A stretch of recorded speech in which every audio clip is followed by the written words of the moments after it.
Hey guys, welcome to my SOFHAB Reviews series, and this time I'll be covering one of my favorite spin-off mangas, Attack on Titan, No Regrets, and joining me is Rascal Entertainment. Hello there! Now this two-volume manga shows Levi Ackerman's life before joining the Survey Corps, and how he ended up becoming the man the Titans fear most of all. And before we start, be sure to like, subscribe, hit the notification button on upcoming reviews, hacks, and more. I remember when I first got these, they had been out for some time already, but it's when I began, well actually I should say, I began watching AOT, and then you started watching after me, and I fallen for Levi Ackerman, of course. And when I learned that there was his own dedicated manga, I said, I gotta get it. So I actually found them on Amazon for really cheap, and got them both. And they were interesting reads. The artwork is true to the manga itself, although it's being animated in here by Hikaru Suruga. Okay. So it's not by the author himself. Okay. And the story in here is by Gun Snark. So it was a three-man job this time. Created, and it was inspired by Hajime Asayama, who was the actual author and artist for Attack on Titan. Right. So we actually didn't even know that there was an OVA for this until like a few years later when they announced it was going to be a dubbing for it. And all this time actually had been adapted already. They did a 2-part OVA with each part covering one volume of the manga. And it pretty much stays one-to-one with it because it's such an excellent story, even though it's short. It's such an excellent story that it keeps you engaged the whole time. And the story is pretty well told. It's like a little mini prequel to the story itself and how he joined the corps.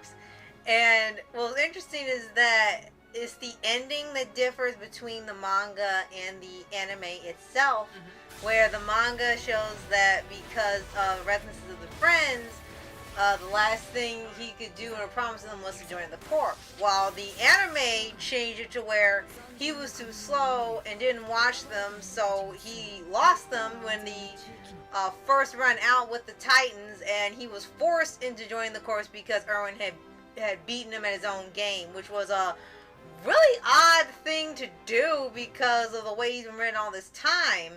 And it would stay true in the book, but when I got to the anime, it seemed like, okay, well, somebody beat Levi. So it was a bit odd. So I say for the ending part, stick with the manga. Absolutely.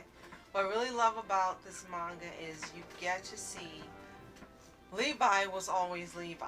It wasn't he turned into Levi having that personality when he got to the Survey Corps. He was always this way. Right. And Erwin recognizes in him. So I'll read you quickly the back jacket for the first volume. It's called The Thief and the Soldier. The young Erwin Smith is a rising star in the Survey Corps, humanity's only hope of defeating the man-eating monsters known as Titans. Ruthless and dispassionate, Erwin's mind is devoted to strategies and intrigue, but beneath Erwin's feet is another world, the underground, where humans are born and die surrounded by the garbage the capital throws away. Here the criminal Levi survives on his wits and agility, but when these two ambitious men cross paths, who will prove himself stronger? So it says this is a long-awaited origin story of Levi and Erwin, two of Attack on Titan's most beloved characters, which is really true. And it was really popular. We saw online that it was a bestseller. It was well loved, and because it was described as being well crafted, full of gripping adventures and magnetic characters. And I absolutely agree. You get to find more about Furlong and Isabel in here, and how they were friends before. And of course in the anime you have the same characters voicing them that voiced them in Attack on Titan, Right. as well as Furlong's being voiced by Ryan Colt Levy. Yes. Have to mention it. So I really enjoyed reading this first volume, and I got both because I'm one of the type of people I like to have all the volumes so that I can keep reading without stopping. Right. And it disappoints me when I have to wait to get future volumes of anything. So I'm glad there were only 2, and I was able to find them both and get a great price. And for the second volume, it's called Remember Your True Enemy, and it's about the same length as far as pages, and I forgot to mention there's some color pages, artwork, as well as some black and white artwork that appears in addition to the manga graphics themselves. So in this one it says, Ern's political enemies have hired Levi and his crew to take back some incriminating documents. Their reward, the right to live a proud life above ground in the royal capital. But deep in Titan territory is going to be tough to break formation and steal from a squad leader, and Levi still insists on killing the man who humiliated him after the mission is complete. Of course, beyond the walls, anything can happen, and a sudden change in Levi's fortunes will force him to face the greatest regret in his life. And yes, it has a sad ending. Yeah. If you haven't seen the OVA or read the OVA, it's a sad ending because Levi ends up parting with his friends because they're killed by Titans. Right. And the decision he made to leave them in order to go in pursuit of something else, thinking they would follow his orders not to engage, not try to be heroes and take the Titans down, that they would do it, and they didn't. They said, oh, Levi did it, and it was easy, we were great together. Hey, we'll show him, we'll make him proud. And unfortunately, they both got eaten. Yeah. And it was a very sad ending because if you know Levi's life, you know about his background, you know about Kenny, and you know all these things, and then you find that he had his little family with Furlong and Isabel, and then that ends up being taken away as well. Yeah. But again, the story's gripping. It's just as great as reading the actual Attack on Titan manga. And the OVA, except for the ending changes, was as good as the book up to that part because it was almost a one-for-one. Right. And you had some key characters that appear in here. There's not a very big roster of characters. You have Erwin, and you have Levi, of course. You have Isabel, you have Furlong, Nicholas Laval, who really doesn't come up in the actual anime itself. He's more of a background character. And you have a character named Flagon Turret, who is leader of the squad, and Levi, Isabel, and Furlong are assigned. So it's a very small cast of characters. Yeah. And I think that really helped in writing the manga because you could devote all the time to developing these characters in such a short period of time, making an engaging story. And there's even character development that appears in here unbelievably in the short 2 volumes. Right. And it's really, really good. You also get to learn more about Erwin and his thought processes and seeing how the relationship between he and Levi ended up where it is in the Attack on Titan manga and the anime series that takes place later. Right. And it's shows testament how well the writing is, where in just 2 volumes you get so much story.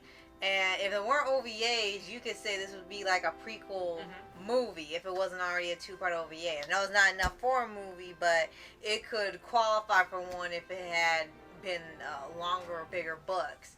And they really kept to how Levi is in the main manga. You know, it's a different person writing it. Did they not try to write them a way they see him, or they write themselves into Levi and he acts completely out of character? He stays exactly the same as he does in the main manga, and then you see, like you said, his growth and his changes as it goes on. So this is how you do spin-offs right. This is a perfect example of what fans want to see when spin-offs are written. Just what you were saying. You want to see the characters you know. You want to see great stories. You want to see character development. You want to see what is familiar, even though it's a different story and a different take. You want to see familiarity. And so many, unfortunately, spin-offs now don't do that, and they're lacking in these qualities, and they're not fun to read, and you regret reading them after. Right. Well, fortunately, like the title says, there are no regrets reading this OVA 2-part manga series based on Levi Ackerman. Yes. Or Captain Levi.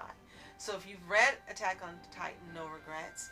Let us know what you think in the comments below. Do you love it as much as we do? Were you happy to learn more about Levi's character? And you should be. Let us know what you think. If you haven't read it, it's still available to purchase. You can find it online and probably anywhere. You're not going to get great prices like I got when I got it, but hey, If you love Levi as much as I do, and you love this series as much as we do, then you owe it to yourself to go ahead and invest and get it and own it and make it part of your manga collection. Right. And be sure to like, subscribe, and put notification updates on upcoming reviews, hacks, mashups, and more. Absolutely. And if we read any more of the spin-off OVAs with the girls, out, as I mentioned, Annie and Mikasa, I know that's two, we'll fill you in as well. Right. So, thank you so much for watching and tuning in, and look forward to more manga being covered. I'm Julie. And I'm Rascal. Have a fantastic day. Continue to be happy, healthy, and whole. See you next time.